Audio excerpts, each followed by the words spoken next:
I'll tell you a funny story. So the last batch of pigs that we did, we had 3 pigs. And, you know, we had one for Michelle and I, one for a friend of mine, and one for our neighbor. Well, the one that we had, we could not get loaded into the trailer.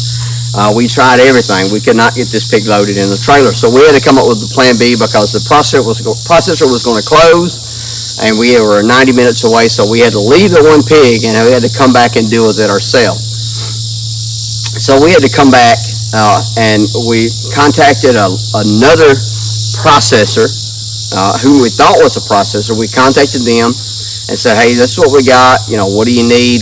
So they said, hey, look, if you'll just put the pig down, put it in your truck, bring it to us, we will take it from there. Which I thought that was great, because I thought we were probably going to have to put it down, probably going to have to field dress it, you know, get it ready to go like that. I'm like, oh, this is great. You know, we can just put this pig down, put it in the back of my truck, boogie on down the road, and be done. So that's what we did. Got to the place, pulled around back.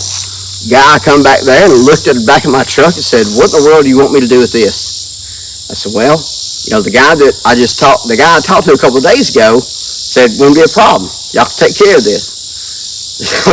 So come to find out, he goes back in, and about 20 minutes later, he comes back out. We're thinking this is fixing to be a waste. This carcass is going to be ruined if we don't get something done here. So anyway, so they come back out, and they finally say, you know, they finally found the person that I talked to was a young man there, and he didn't understand that there are, you know, there were policies in place where they didn't do that. So what ended up happening, because we were told that they would, and because this meat was about to spoil if something wasn't done, they agreed to unload the pig and do what needed to be done. So we went about unloading the pig. They had electric hoist there, and so we began to lift the pig up. Well, the wiring on the electric hoist burned up, and so we're like, I'm thinking, we're never, this meat is going to be ruined.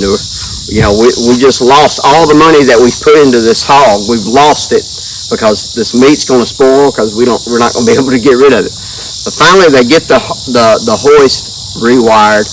We get the pig out of the truck. Now, I had put a plastic sheet in the back of my truck to kind of catch anything that may come out. You can use your own imagination there. And so as soon as they got the pig out of my truck, I just grabbed that plastic sheet by the corner and drug it. They had a dumpster across the way, and I was going to dump it in the dumpster, get in the truck, and go before they can change their minds. So when I did that, the contents that was on the plastic, again, you use your imagination, went on down the side of my truck. I had a white truck, and so it was very visible. I didn't notice it at the time. So we're heading back home, and my neighbor's with me, and he says, you know, I'm getting kind of hungry. And so we decided to pull into a drive-in restaurant. Not a drive-through, but a drive-in. You know, you got the spots, kind of like the 50s. So we pull in to get a burger, and not realizing this is there. And so we put our order in, and out comes our car hop with our orders, and she's got a big smile on her face, and she comes around the corner and she sees my truck, and it's just like her face just went sour. It was just, she had this horrified look on her face, and I noticed the side of my truck was just covered with you know what. So at that time, my neighbor, who was a kind of a jokester, he said, maybe we should ask her for some extra napkins. But we get our burgers, and we're going down the road. We're driving down through this busy, good-sized city that we're going through, and we stop at a red light, and we're munching on our burgers and enjoying our lunch. And I look over. On this side of me, there's a car there, soccer mom, family, 2 kids in the back, mom in the front. Well, the kids had their eyes and their noses glued to the glass of their car, looking at the side of my truck. And you could see them looking. Their eyes are as big as saucers, and you can tell, we could look at them and tell that they were trying to get their mother's attention. and their mother was watching the road, watching the red light, and you can just kind of see, even though you couldn't hear, you could just kind of figure out what was going on. And mama, look.